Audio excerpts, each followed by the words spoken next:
à tous, bienvenue sur le plateau de Midi d'Afrique. Vous êtes bel et bien sur le canal de votre bénédiction Béni TV et je suis heureuse d'être avec vous à cette heure de la journée, 12h chez nous. Nous vous souhaitons un très bon appétit, chers Ivoiriens. Si vous êtes également à table, nous faisons un gros coucou à toute la diaspora africaine.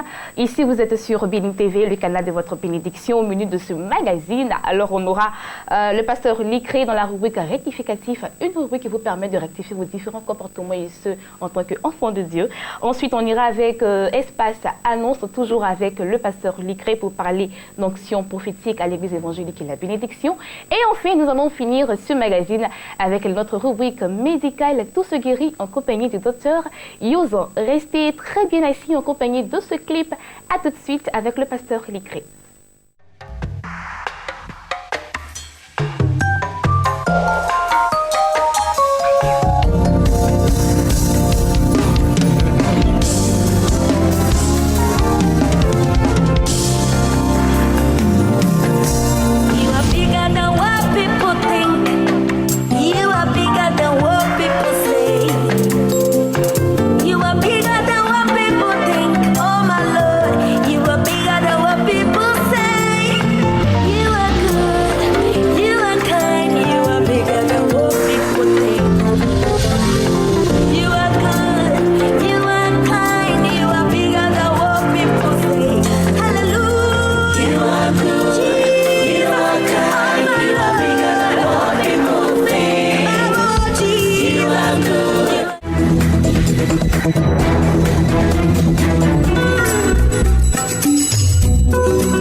L'importance des prophéties pour le chrétien, tel est notre thème du jour avec le pasteur Licré.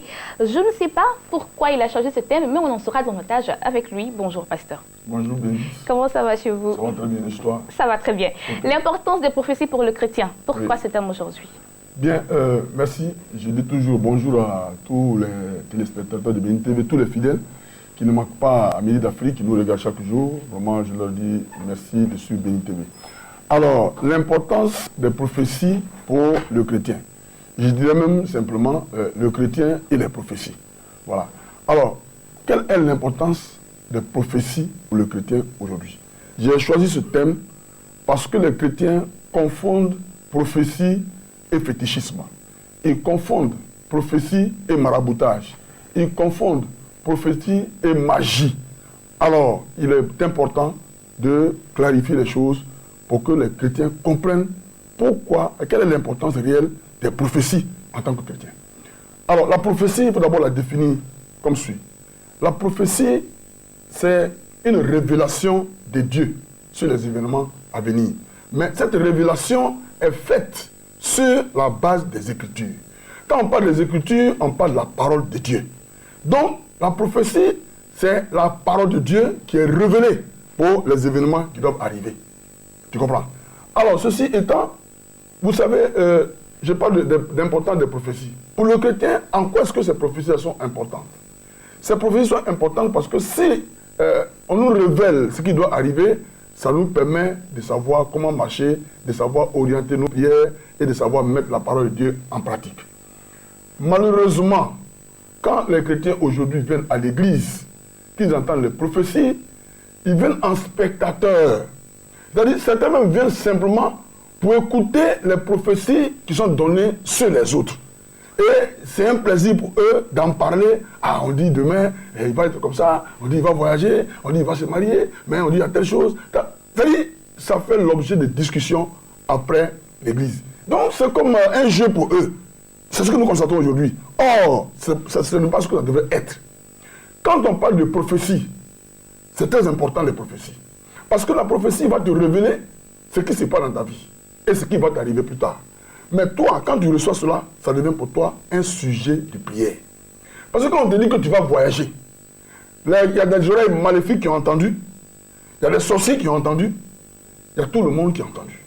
Donc, de ce pas-là, tu vas voir qu'il va y avoir obstruction. Des gens vont venir et ils vont contrecarrer cet avenir.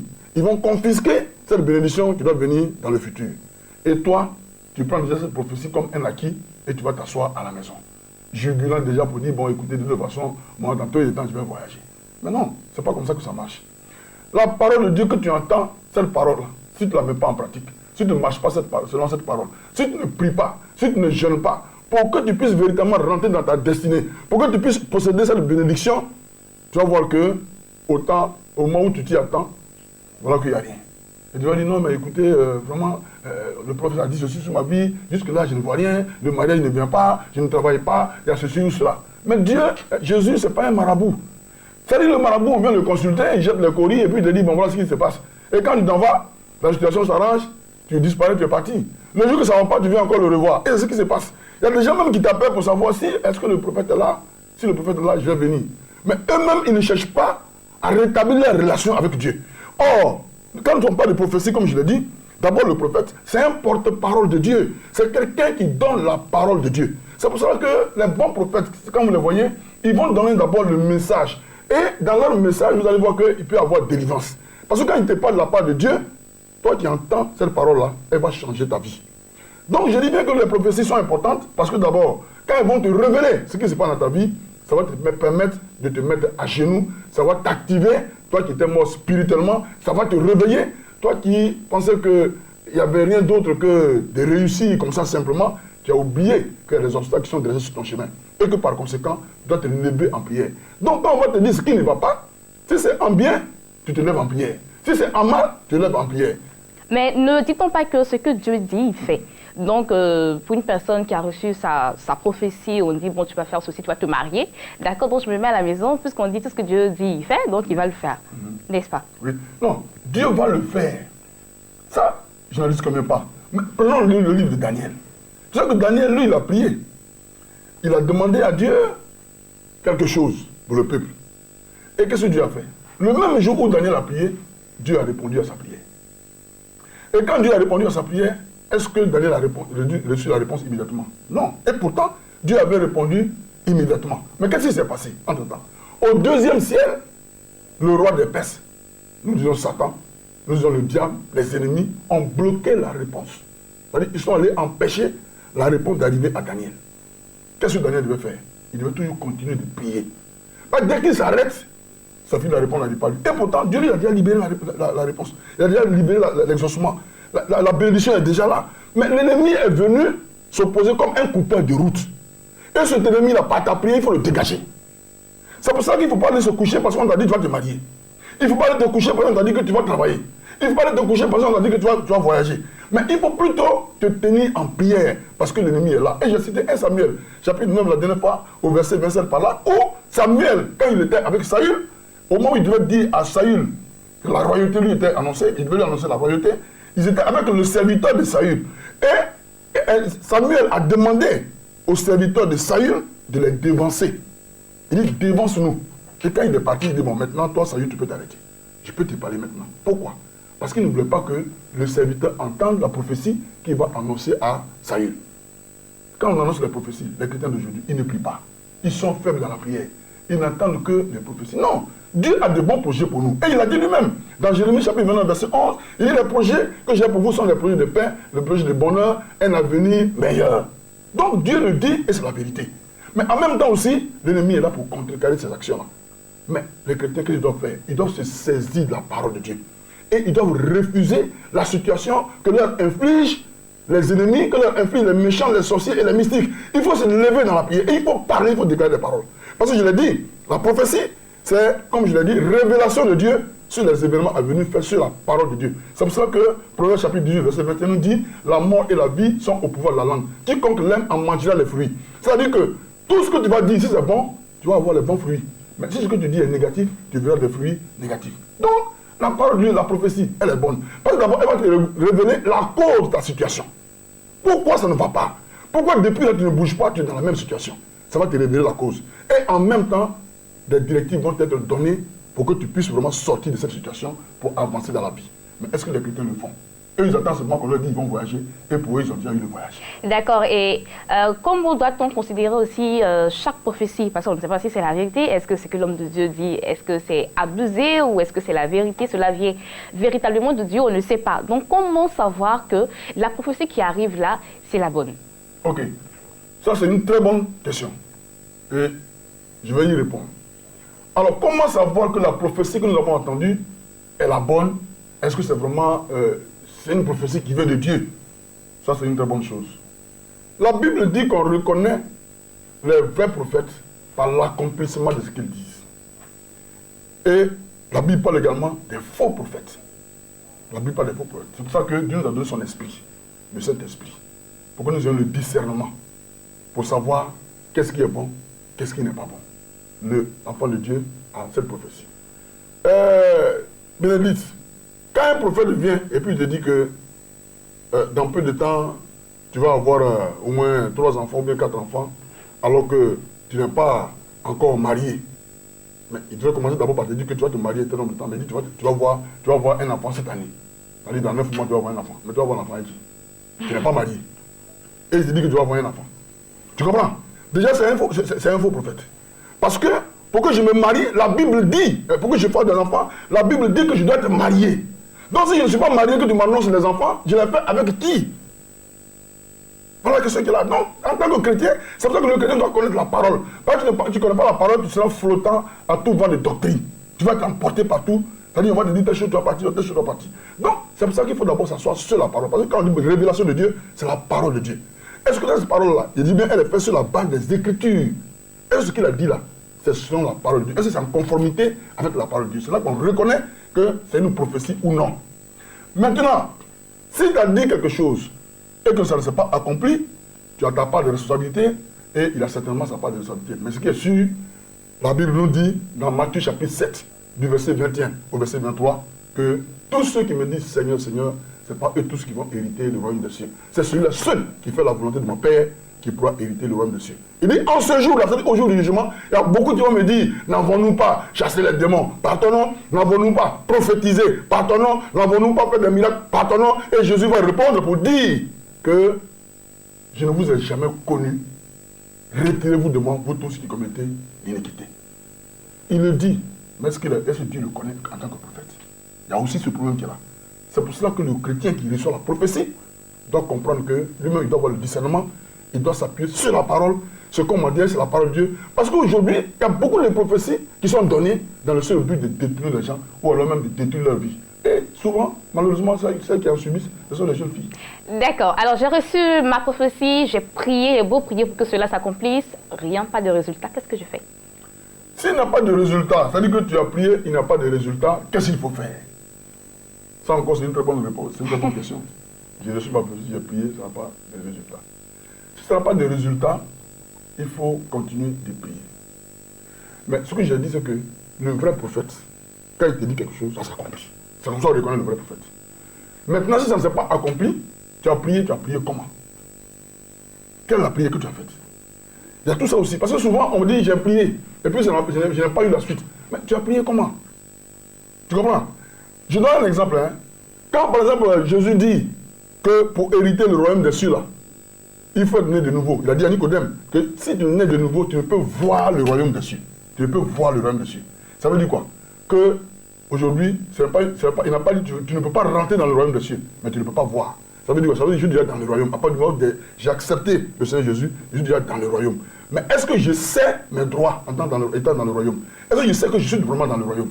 Donc, si je ne suis pas né de nouveau là, je ne peux pas voir que je suis dans le royaume de Dieu. Et pourtant, j'y suis. Donc, je dois bénéficier de beaucoup de choses.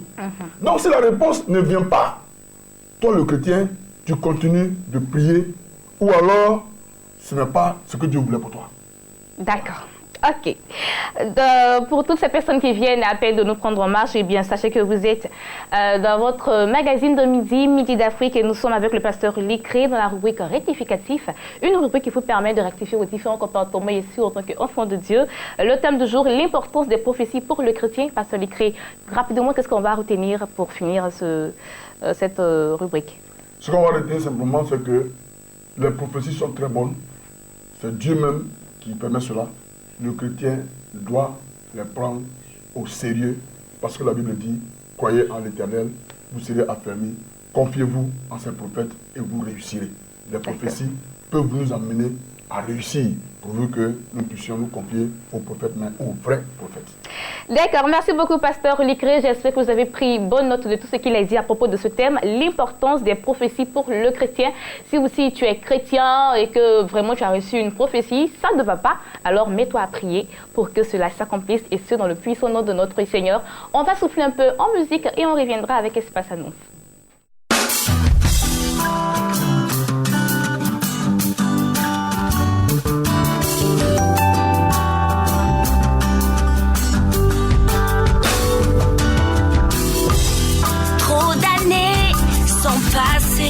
Mais rien ne s'est passé.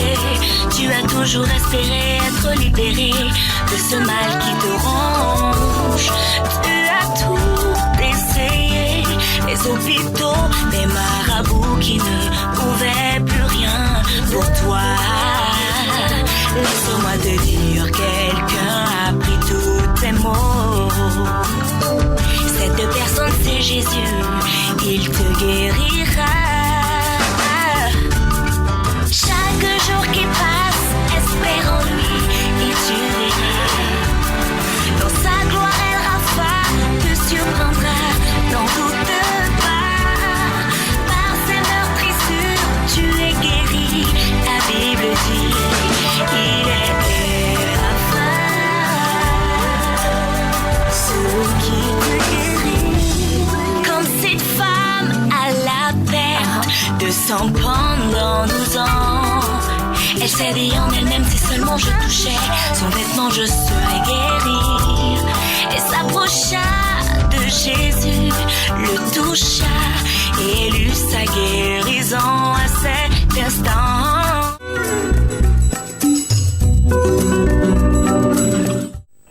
Nous avons soufflé un peu en musique, nous revenons avec le pasteur Licré et il est là cette fois pour parler d'Onction prophétique qui a démarré depuis le dimanche 7 février dernier et qui se poursuit jusqu'au 14 février, n'est-ce pas? C'est cela. D'accord. Alors comment ça va se passer, Onction prophétique? Onction prophétique, c'est un grand programme qui est connu de tous aujourd'hui. Il faut dire en Côte d'Ivoire, en Afrique et un peu partout. Nous sommes débordés par les coups de fil parce que les gens ont vu que l'onction prophétique, c'est un programme qui bénit. Tout à l'heure, dans la rectificative, nous avons parlé des prophètes, des faux prophètes, et tu as posé des très bonnes questions. On me dit, mais si ça ne s'accomplit pas, qu'est-ce qu'on fait? Il y a deux cas de figure. Soit c'est un faux prophète, soit tu dois continuer en prière, parce que nous avons vu le cas de Daniel, qui, bien que Dieu l'ait répondu, n'avait pas encore eu la réponse. Mais Daniel a continué dans la prière. Il faut être un chrétien fervent dans la prière. Alors, l'onction prophétique, c'est donc ce programme que Dieu nous a donné pour bénir la Côte d'Ivoire, pour bénir l'Afrique, pour bénir le monde entier. Avec un prophète qui est vrai, un prophète authentique, le prophète Frank Assare Nyamiki, qui est basé véritablement à Cape Town, et ça c'est en Afrique du Sud. Et ce prophète, quand il est venu en Côte d'Ivoire pour la première fois, il a dit, voici, Dieu permet que je sois dans ce pays-là pour pouvoir bénir la Côte d'Ivoire. Donc chaque mois, il vient pour 10 jours. Alors, nous avons déjà eu la première édition de l'année 2016, en janvier, et là, nous sommes à la deuxième édition qui a commencé le dimanche dernier à 18h et se poursuit jusqu'au dimanche prochain à 7h avec une prière, un culte d'action de grâce. Comment ça va se dérouler le programme? Alors, tous les jours, c'est-à-dire depuis le dimanche, jusqu'au jeudi, chaque soir, à partir de 18h, nous nous retrouvons à l'église évangélique La Bénédiction. Église évangélique La Bénédiction à partir de 18h pour l'onction prophétique, jusqu'au jeudi. Le vendredi, nous avons une grande veillée. Alors là, une veillée historique à laquelle il ne faut pas du tout manquer. Le samedi, puisque nous avons veillé, nous nous reposons un peu. Et le dimanche, nous venons à l'église pour l'apothéose. Voici donc le programme succinctement présenté en ce qui concerne l'onction prophétique de ce mois de février. Ce que je voudrais dire à quelqu'un ici, nous l'avons déjà dit, la prophétie, ce sont les révélations de Dieu basé sur les Écritures pour ton avenir. Donc ça veut dire quoi? Que tu dois connaître ce que les gens ont planifié contre ta vie. Nous sommes dans une nouvelle année. Les gens ont planifié des choses contre toi. C'est une réalité. Les gens ont programmé des choses maléfiques sur ta vie. Parce qu'il y a des jaloux, il y a des méchants, il y a des sorciers, il y a des mystiques. Ils ne veulent pas entendre parler de quelqu'un en bien. Vous avez souvent le côté positif de ceux qui sont un peu derrière nous, de l'autre côté là-bas. c'est que eux, quand quelqu'un réussit, j'ai à savoir comment il a fait pour réussir. Mais en Afrique, quand tu réussis, quand tu construis une maison, les gens vont aller te détruire. Parce que même peut-être tu apprêtes à construire une maison, ou même tu as construit une maison, ils vont te tuer pour ne pas que tu bénéficies de la maison que tu as construite. Ils vont te tuer pour ne pas que tu bénéficies de ton premier salaire. Viens à l'onction prophétique. Et l'homme de Dieu qui est mandaté, qui est oint pour la circonstance, va te révéler quelque chose sur ta vie. D'accord. Alors, si j'ai des problèmes de prophétie, comme on l'a dit dans le rectificatif, là, je viens à onction prophétique, et j'aurai ma solution. Oui, tu auras ta solution. Moi, je te le dis avec conviction. D'accord. Tu auras ta solution, mais je vais te dire en même temps que tu viens voir un vrai prophète. Quand je parle du prophète Franck Assaré, c'est un vrai prophète. Donc, tu auras ta solution, mais tu n'as pas de responsabilité pour avoir ta solution. Parce que la Bible dit que le juste vivra par la foi. Quelqu'un ne peut pas se lever comme ça pour venir voir. Je dis que Dieu, là, ce n'est pas un marabout. Donc, quand tu viens voir, bon, il y a des gens qui appellent, est-ce que le prophète, quand est venu? Non, c'est pas ça le problème. Toi-même, quelle est ta relation avec Dieu? Parce que c'est ta relation avec Dieu qui va permettre à Dieu de révéler ta situation au prophète. Donc, tu dois te déplacer, mais avec la foi, pour dire aujourd'hui, il faut que j'ai une parole concernant ma situation. Parce que j'ai assez prié. Le problème, il commence d'abord problème, et après il devient forteresse. C'est une succession de problèmes interminables, qui n'ont pas de solution, qui deviennent une forteresse, c'est-à-dire un bunker. Ce bunker-là, il faut le briser, mais il faut le briser avec violence. Et pour que tu saches que c'est un bunker, c'est une forteresse, il faut que ce soit un prophète qui te le révèle, et en même temps qui te donne des directives. Donc, c'est très important. Ce prophète, ce que je sais de lui, c'est que quand il te dit quelque chose, je n'ai pas encore vu quelqu'un qui a dit le contraire. Il te dit ton nom, tu ne peux pas dire que ce n'est pas mon nom. Il te dit ton numéro de téléphone, tu n'as jamais dit que non, ce n'est pas ça. Tout, depuis qu'il est là, ça fait 10 mois qu'il est avec nous. Mais c'est un prophète qui est précis. C'est un prophète qui est vrai. C'est un prophète qui est authentique. Ce n'est pas quelqu'un qui a reçu un bip, mais c'est quelqu'un que Dieu a appelé pour que la nation ivoirienne, et de par la nation ivoirienne, la Côte d'Ivoire, toute l'Afrique soit véritablement bénie. Donc, j'invite tous ceux qui nous suivent. D'abord, avant d'y arriver, nous allons simplement suivre ces images qui parlent d'elles-mêmes, ces images qui se passent de commentaires. Vous voyez le prophète dans ses œuvres et vous voyez également les témoignages que les gens donnent, les prophéties qu'ils donnent. En tout cas, il est venu pour apporter la joie. Quand tu arrives à l'église de la bénédiction, aujourd'hui on ne dit plus l'église de la bénédiction, on parle de la montagne de toutes les possibilités. C'est-à-dire que là où les cas impossibles trouvent leur solution, là où on t'a déclaré séropositif, et puis tu penses que c'est fini pour toi, tu as commencé à maigrir. Dès que tu arrives à l'église devant la bénédiction, le problème de VIH, il devient automatique. C'est-à-dire, on le brise et tu retournes avec la santé. Si tu es venu avec un problème quelconque, si c'est le célibat, tu retournes avec ton mari en esprit. Parce qu'il faut croire que ce qu'on t'a dit, c'est la vérité. Il y a des jeunes filles aujourd'hui qui sont très belles, mais dans le spirituel, elles ont le visage de vieilles femmes.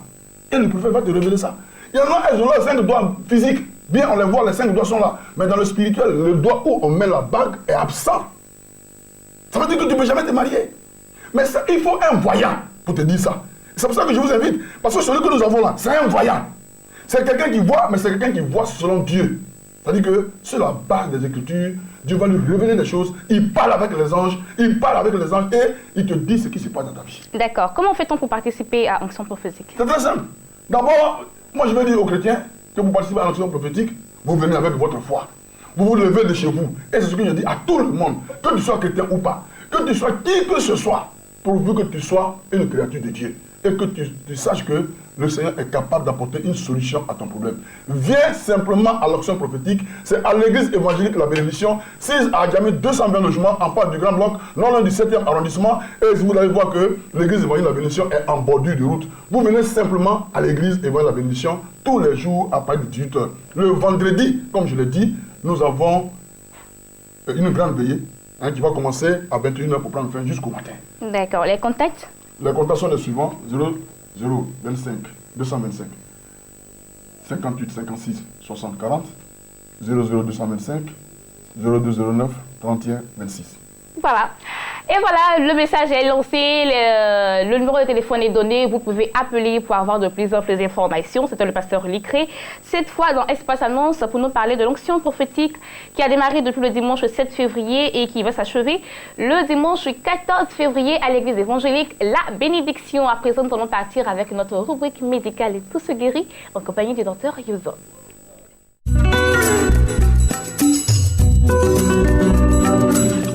Chers amis, bonjour. C'est toujours un réel plaisir pour moi de me retrouver sur la chaîne de tous les bénis. Parce que le fait même de regarder la chaîne de télévision Béni TV, vous êtes à la porte d'une bénédiction. Et la bénédiction, ça peut être la santé, ça peut être la délivrance, ça peut être la guérison, ça peut être le mariage, ça peut être tout. Et aujourd'hui, je voudrais tirer les oreilles de chacun et de chacune sur l'activité sportive. Vous savez, tout n'est pas médicament. Tout n'est pas médicament. Il y a aussi le sport. Et j'aimerais vous dire une chose. Beaucoup de personnes, depuis qu'elles ont commencé à travailler, sont tout le temps assises. Il y a le problème de sédentarité qui vient s'ajouter. Le problème d'obésité qui commence à faire surface. On voit des personnes ventripotentes, des personnes qui commencent à un fort taux de cholestérol en train de grossir. Pour nous en Afrique, une personne en train de grossir, c'est qu'une personne vit la bourgeoisie. Ce qui est extrêmement contraire à la science. Parce que grossir peut être un sujet très dangereux pour le cœur. Beaucoup de maladies cardiovasculaires sont liées au problème d'une hypercholestérémie. Ces taux de graisse que nous emmagasinons dans nos tissus, dans les artères, et qui provoquent ce qu'on appelle des plaques d'artérome. Donc une obstruction des artères. Alors, lorsqu'il y a une obstruction des artères, ça veut dire que le sang ne pourra pas bien circuler. Alors, on peut avoir des détachements de certaines graisses qui peuvent boucher ces vaisseaux sanguins et qui peuvent empêcher réellement d'alimenter ou d'alimenter certains organes tels que le cerveau et j'en passe. 90% des maladies cardiovasculaires sont liées à toutes ces choses. Alors c'est pour dire à toutes ces personnes qui me regardent, faites du sport. Le sport est un médicament naturel. On ne paye pas 5 francs. À moins que vous partez dans une salle de jeu spécialisée, où il y a des coachs qui peuvent vous aider à brûler les graisses, à vous permettre d'éliminer les toxines et les résidus de votre corps. Il y a des centres. Et au centre médical de Sauve-ma-Vie, nous avons une salle de gym spécialisée. Nous encourageons tout le monde à prendre le problème du sport au sérieux. Parce que le sport est une arme puissante pour régler beaucoup de choses dans le domaine de la santé. C'est pour dire à toi, maman, ne dis pas que j'ai pris de l'âge, je suis vieille. Ça, c'est pour les jeunes. Ne dis pas aussi, papa, que cette histoire de sport-là, on a pris de l'âge. On a vu des personnes qui ont pris à cœur le problème de sport, qui vivent aujourd'hui 100 ans, n'ont pas besoin de s'intoxiquer avec des médicaments, sous prétexte que c'est des maladies liées à un certain âge. Mais le sport est un meilleur médicament. J'encourage tout le monde. Parce que sans médicament sur ma vie, nous prenons dans toute sa dimension. Et tout ce qui contribue à son bien-être et à son épanouissement. Dans le domaine de la santé. Nous proposons le sport aux gens. Alors, une alimentation bien équilibrée, ce n'est pas manger sur sa diète qui dit que la personne mange équilibré. Non. Il faut venir ou soit consulter un nutritionniste ou venir au centre médical sur ma vie. Nous allons donner des conseils d'hygiène et un régime alimentaire approprié et vous prescrire une activité sportive. Vous allez vous sentir mieux. Alors, pour toutes ces personnes qui désirent réellement venir au centre médical sur ma vie pour se faire suivre par notre spécialiste dans le coaching au niveau du gym ou du sport, peuvent appeler au 08 90 63 75 ou au 09 74 89 83 ou consulter tout simplement notre adresse email nestopharmacie@yahoo.fr. Que Dieu te bénisse. Le sport, il est important. N'attends pas que la maladie vienne te frapper à ta porte avant de commencer le sport. Le sport peut te prévenir de beaucoup de choses et vivre longtemps. Que Dieu te bénisse et à la semaine prochaine.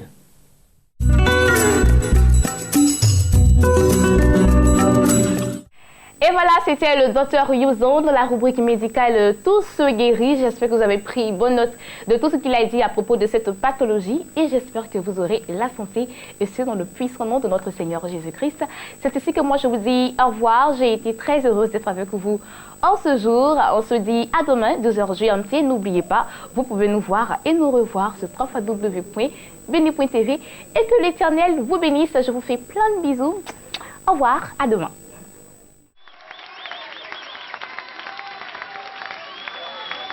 Alléluia. Shalom. Heureux ce que tu as fait dans ta présence. Nous aimerions profiter pleinement. Il y a de meilleur dans ta présence. Dans ta présence, la joie est en abondance. Nous nous approchons avec assurance dans ta gloire immense. Il y a des délices éternelles dans ta présence. Oh, j'aime ta présence. J'aimerais mieux mourir que de vivre une minute dans ma vie sans ta présence. Alléluia. Alléluia.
Par des actes impressionnants, toi qui espères le peuple du bout du monde et des rivages les plus lointains, tu forces les montagnes à se mettre en place et tu les armes de vigueur. Béni sois-tu, ô roi. Shama, Shama, Shama, Shama, Shama.